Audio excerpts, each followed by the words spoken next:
Hi, my name is Greg Pesicek, and I'm an Institute for Common Power Educator Ambassador and a teacher here in Central Florida. Here's your daily truth. May 16th, 1918, the murder of Hampton Smith. Hampton Smith was a plantation owner, a white man. And what we're talking about today is really two forms of justice.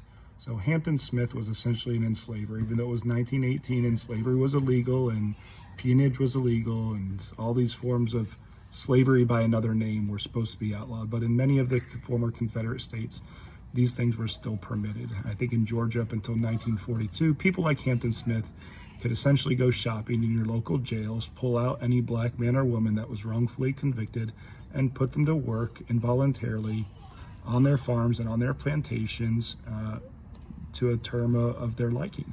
And that was what many of these places were like during this time period. He was never charged with any crimes. He was essentially a beneficiary. He gained much wealth. His family gained much wealth, generational wealth, right? It was almost rewarded.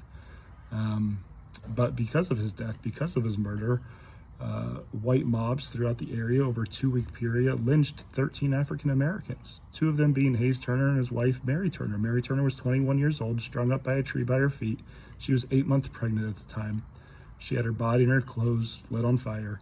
Her abdomen was slit. Her baby fell to the ground in front of this white mob, and the white mob stomped this baby's head until it was dead.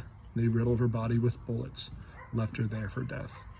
13 African Americans lynched without a trial, without due process, without constitutional rights.